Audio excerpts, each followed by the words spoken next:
وعن نبينا كسر صلى الله عليه وسلم إنه يريه أفضل الصيام بعد رمضان شهر الله المحرم. صون للصومه رمضان كدب markii رمضان laga yimaado صون للصومه waxa ugu fadli badan soonka bisha muharram bishan soonkeeda ugu fadli badan taasi waxay tilmaamaysaa cidii kari karta inay bisha badankeed soonto intuu awoodi karo ruux inuu bisha ka soomo taasi fadiiladaas ay tilmaamaysaa waxa iyadu si gooniyo mudnaan u leh laba maalmood oo maalinka bishu 9 tahay iyo maalinka ay 10 tahay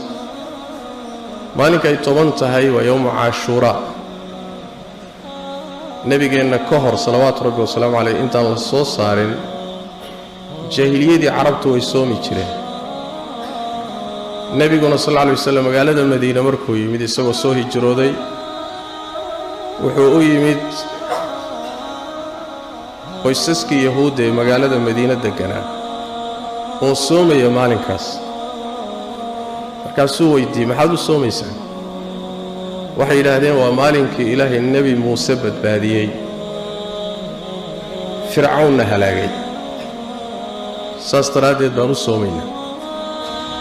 nabigu wuxuu sallallahu alayhi wasallam Nabi Muuse annaga idinka xigna annagana idinka xaq leh waa soomay nabigu soonkeedana waa amray ummadda isaguna waa soomay ummadiisana waa amray nabigu sallallahu alayhi wasallam maalinka in la soomo intaan ramadaanka la waajibinin maalinka soonkeedu waajib u ah yawm Ashura soonkeedu waajib u ah waxa dhacday maalmaha kamida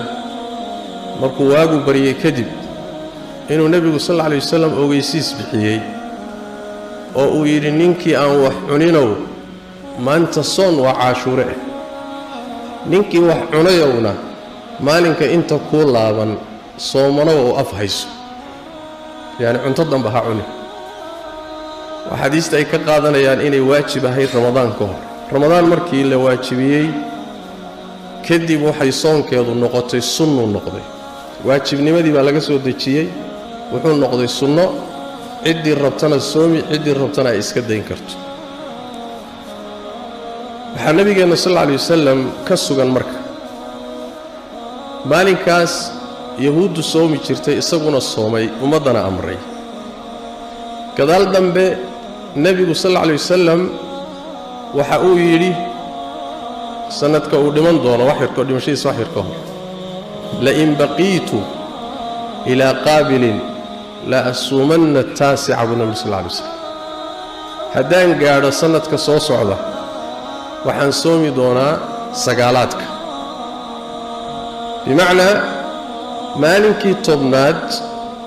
oo dhaqan yahuuda iyo iyagu lagu arkay oo nabiguna waxay ahaan ugu yimid oo sida uu ku waafaqay ah yaa waxa gadaal ka yimid dhaqankii yahuuda iyo khilaafa iyo nasaarada nabigu sallallahu alayhi wasallam marka wuxuu yiri hadaan noolaado sanadka soo socdoon gaadho sagaalaadkan soomi doonaa culimadu waxay ka fahmeen tobnaadkii meesha lagama saarine sagaalaadka iyo tobnaadka la isla soomaya oo Ashuraana waa la soomi maalinka ka horeysay sagaalaadkana waa la soomaya si loo khilaafo yahuuda loo khilaafo hadaba sida sunnada wax weeyaan in labada bari la wada soomo maalinka 9ka iyo maalinka 10ka haday maalinka 9aad ku dhaafto Abdullah ibn Abbas waxa ka sugan inuu yiri maalinka 10aad iyo maalinka ka dambeeya soom bimaana si aad wali u khilaafto macnaha hadaad 9aadka ka gaari weydo oo 10aadka soonto 11aadkana ku dar marka sunnadu waa sidaas ajirka ku jira nabigu wuxuu ku sheegay sallallahu alayhi wasallam maalinka 10aad ahtasibu ala Allah an yukaffira sanata allati qablaha yani ilaahi waxaan ka sugayaa buu ajir kaga rabaa in maalinka 10aad soonkeeda ilaahay ku dhaafo ku saamaxo sanadkii ka horeeyay dambigii la galay marka sanad dambigeeda waa marka waa ajir weyn haddii aynaan soomi karaynin inteeda badan labada bari aan ku taagsanno insha Allah ta'ala taasana idin baraarujin rabbi jazakumullahu khayr assalamu alaykum wa rahmatullahi wa barakatuh